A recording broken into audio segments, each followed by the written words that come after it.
కేంద్ర ప్రభుత్వం పౌరసత్వ సవరణ చట్టం 2019 అయితే అమల్లోకి తీసుకురావడం జరిగిందనమాట.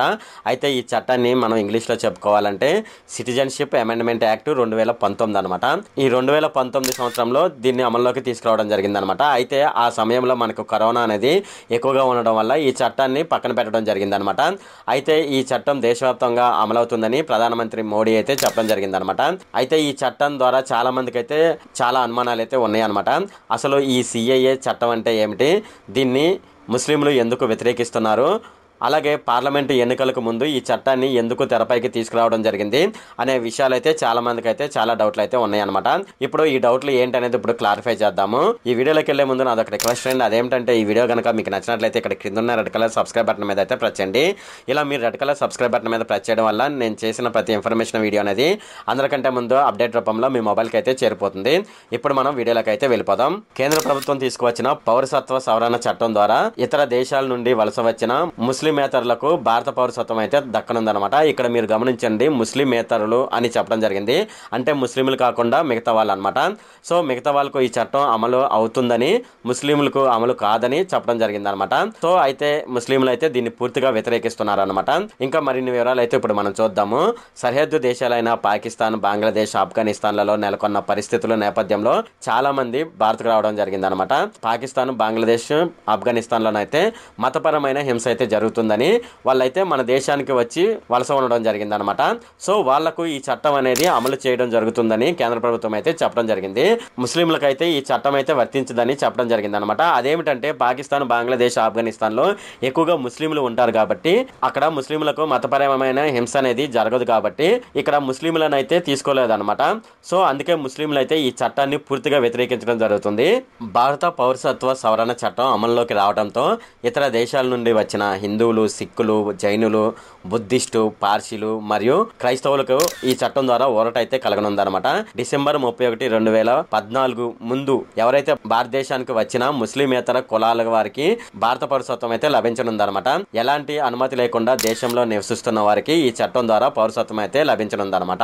అయితే ఈ చట్టం 2019 డిసెంబర్లోనే పౌరసత్వ సవరణ చట్టం రాష్ట్రపతి ఆమోదం అయితే పొందిందనమాట. అయితే ఆ టైంలో మనకు కరోనా అనేది విపరీతంగా ఉండడం వల్ల సో అప్పుడైతే దీన్ని పక్కన పెట్టడం జరిగింది. దాని తర్వాత 2021 జనవరి 10వ తేదీన దీన్ని అమలు చేయడానికైతే సిద్ధపడడం జరిగింది. కానీ ఇప్పటి వరకు ఈ చట్టంపై ఎటువంటి నోటిఫై అయితే చేయలేదన్నమాట. అంటే ఈ చట్టానికి సంబంధించి ఎటువంటి నోటీస్ కూడా జారీ చేయలేదన్నమాట. అయితే ఈ చట్టం ఇప్పటి వరకు అమలులోకి రాలేదని మనం చెప్పవచ్చు. తాజాగా కేంద్ర హోంశాఖ నోటిఫై చేయడం ద్వారా ఈ చట్టానికి ఆమోదం అయితే లభించిందని చెప్పవచ్చు. ఈ సిటిజన్ అమెండ్మెంట్ యాక్ట్ 2019 చాలా మంది అయితే వ్యతిరేకించడం జరిగిందనమాట. మన దేశంలో మత ప్రాతిపదికన దేశ పౌరసత్వం కల్పించడానికి కొన్ని రాజకీయ పార్టీలతో పాటు కొన్ని వర్గాలు, అంటే ఇక్కడ ముస్లింలు కూడా దీన్ని వ్యతిరేకించడం జరిగిందనమాట. ఈ చట్టానికి వ్యతిరేకిస్తూ దేశవ్యాప్తంగా ఆందోళన కూడా చేపట్టడం జరిగిందనమాట. ఈ ఆందోళనలను అదుపు చేయడానికి పోలీసులు చేపట్టిన చర్యల్లో చాలా మంది అయితే ప్రాణాలు అయితే కోల్పోవడం జరిగింది. అయినప్పటికీ ఈ చట్టం అమలు చేయడంలో మోడీ సర్కార్ అయితే వెనక తగ్గలేదనమాట. అసలు మనకు 1955లో భారత పౌరసత్వ చట్టాన్ని అయితే రూపొందించడం జరిగిందనమాట.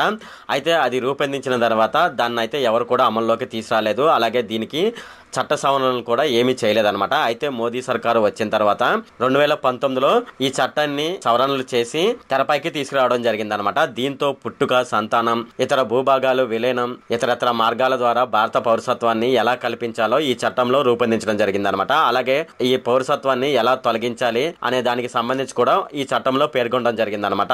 ఈ పౌరసత్వ సవరణ చట్టం యొక్క ఉద్దేశం ఏంటనేది మనం చూద్దాము. కేంద్ర ప్రభుత్వం రెండోసారి అధికారంలోకి వచ్చాక పౌరసత్వ సవరణ చట్టాన్ని తెరపైకి తీసుకురావడం జరిగిందనమాట. 2019లో ఈ చట్టాన్ని పార్లమెంట్ తో పాటు రాష్ట్రపతి ఆమోదం కూడా లభించిందనమాట. మన చుట్టుపక్కల ఉన్న దేశాల్లోని 6 మైనారిటీ మతాల వారు వివిధ కారణాలతో భారతదేశానికి వలస వచ్చి భారతదేశంలో నివసిస్తున్నారని కనుగొనడం జరిగిందనమాట. వారికి భారత పౌరసత్వాన్ని కల్పించాలన్నదే ఈ సిఏఏ చట్టం యొక్క ముఖ్యమైన ఉద్దేశం అనమాట. భారత పౌరసత్వాన్ని పొందేందుకు ఏ అర్హతలు ఉండాలనేది ఇప్పుడు మనం చూద్దాము. పాకిస్తాన్, బంగ్లాదేశ్, ఆఫ్ఘనిస్తాన్ దేశాల్లో మతపరమైన హింసకు గురవుతూ అనేక మంది ముస్లిమేతరులు భారత్కు వచ్చి వలస ఉంటున్నట్లు కేంద్ర ప్రభుత్వం అయితే గుర్తించడం జరిగిందనమాట. ఇలా ఇతర దేశాల నుంచి వచ్చిన హిందువులు, సిక్కులు, జైన్లు, బుద్ధిస్టులు, పార్సీలు, క్రిస్టియన్స్ సిఏఏ చట్టం ద్వారా భారత పౌరసత్వాన్ని పొందవచ్చు అనమాట. అయితే డిసెంబర్ 31, 2014కు ముందు భారత్కు వచ్చిన వారికే భారత పౌరసత్వం అనేది కల్పించడం జరుగుతుంది అనమాట. అయితే ఈ చట్టం అమలు చేస్తే భారతదేశంలో ఉన్న భారతీయుల పైన ఈ చట్టం ఏమైనా ప్రభావం చూపే అవకాశం ఉందని చాలా మంది అయితే భయపడుతూ ఈ చట్టాన్ని అయితే వ్యతిరేకిస్తున్నారన్నమాట. అయితే కేంద్ర ప్రభుత్వం మనకు చెప్పేది ఏంటంటే ఈ పౌరసత్వ సవరణ చట్టం ద్వారా భారతీయులపై ఎటువంటి ప్రభావం చూపదని కేంద్ర ప్రభుత్వం అయితే చెప్పడం జరిగింది. అలాగే ముస్లింలు ఈ చట్టాన్ని చూసి భయపడవద్దని వాళ్ళకైతే చెప్పడం జరిగింది అనమాట. ఈ సిఏఏ చట్టం ద్వారా అర్హులైన వారికి ఎటువంటి లాభాలు కలుగుతాయి అనేది ఇప్పుడు మనం చూద్దాము. సిఏఏ చట్టం ద్వారా భారత పౌరులుగా మారే ఈ మతాల వారికి సగటు భారతీయుడికి ఉన్న అన్ని హక్కులు అయితే వాళ్ళకి లభించడం జరుగుతుంది అనమాట. అలాగే చట్టపరంగా వీరంతా భారతీయులని అనమాట. వీరికి అన్ని రకాల సదుపాయాలు అయితే లభిస్తాయని కేంద్ర ప్రభుత్వం అయితే చెప్పడం జరిగింది అనమాట. అలాగే ముస్లిమేతరులైన హిందువులు, సిక్కులు, జైనులు, బుద్ధిస్టులు, పార్సీలు మరియు క్రిస్టియన్స్ ఉన్నారు కదా, సో వీళ్ళకి ఈ చట్టం వర్తిస్తుందా లేదంటే మిగతా మతాల వారు ఉంటారు కదా, అంటే ఇక్కడ మెన్షన్ చేసిన మతాల వారు కాకుండా మిగతా మతాల వారు ఉంటారు కదా, వారికి కూడా ఈ చట్టం అనేది వర్తిస్తుందా అని చాలా మందికి అయితే చాలా డౌట్లు అయితే ఉన్నాయి అనమాట. అయితే కేంద్ర ప్రభుత్వం చెప్పేది ఏంటంటే వీళ్ళు పేర్కొన్న హిందువులు, సిక్కులు, జైనులు, బుద్ధిస్టులు, పార్సీలు మరియు క్రిస్టియన్స్ మతాల వారికే ఈ చట్టం ద్వారా భారత పౌరసత్వం లభిస్తుంది. అది కూడా పాకిస్తాన్, బంగ్లాదేశ్, ఆఫ్ఘనిస్తాన్ నుండి వచ్చిన వారికి మాత్రమే ఈ చట్టం ద్వారా పౌరసత్వం అయితే లభిస్తుంది అనమాట. మిగతా వారికి ఈ చట్టం ద్వారా పౌరసత్వం అయితే లభించదని అయితే కేంద్ర ప్రభుత్వం అయితే స్పష్టంగా చెప్పిందనమాట. భారత సరిహద్దుల్లో మతపరమైన హింస జరుగుతుందని కేంద్ర ప్రభుత్వం అయితే గుర్తించడం జరిగిందనమాట. హింసించబడుతున్న మైనారిటీలు భారతదేశానికి అధికంగా వలస వస్తున్నారని కేంద్ర ప్రభుత్వం గుర్తించి ఈ దేశాలకు చెందిన హిందువులతో పాటు మరిన్ని వర్గాల వారికి అండగా నిలిచేందుకు ఈ సిఏఏ చట్టం అయితే తీసుకురావడం జరిగిందనమాట. అయితే మనం ఇంతకు ముందు చూసుకున్నట్లయితే ఇంతకు ముందు కూడా ఈ చట్టం అయితే అమల్లోకి రావడం జరిగింది. అది ఎలాగంటే శ్రీలంక నుంచి వలస వచ్చిన తమిళులను, బర్మా వాళ్ళను, ఉగండా నుండి వలస వచ్చిన వాళ్ళకు కూడా గతంలో భారత పౌరసత్వం అయితే కల్పించడం జరిగింది అనమాట ఈ చట్టం ద్వారా. అయితే ఎవరైతే పై చెప్పిన అర్హతలు కలిగి ఉంటారో వాళ్ళైతే ఆన్లైన్ ద్వారా అప్లై చేసుకోవచ్చు అనమాట. అయితే ఆన్లైన్ ద్వారా అప్లై చేసుకోవడానికి మన కేంద్ర ప్రభుత్వం అయితే అధికారికంగా ఒక వెబ్సైట్ అయితే తీసుకురావడం జరిగింది. ఆ వెబ్సైట్ పేరు వచ్చేసి indiancitizenship.online.nic.in అనమాట. సో ఈ వెబ్సైట్ లోనైతే ఎవరైనా సరే వెళ్ళి అప్లై చేసుకోవచ్చు అనమాట. ఈ చట్టం ప్రకారం మనం భారత పౌరసత్వ చట్టం 1955 ప్రకారం మనం చూసుకున్నట్లయితే, అయితే ఇక్కడ ఇప్పుడు నేను 1955 అంటున్నాను. అలాగే ఇది చట్టం అనేది తీసుకురావడం జరిగిందని 2019 అంటున్నాను. మీరు ఇక్కడ గమనించండి, ఈ చట్టం అనేది 1955 అనమాట. దాని తర్వాత దీన్ని 2019లో కొద్దిగా మార్పులు చేర్పులు చేసి 2019గా అయితే ఈ చట్టాన్ని తీసుకురావడం జరిగింది అనమాట.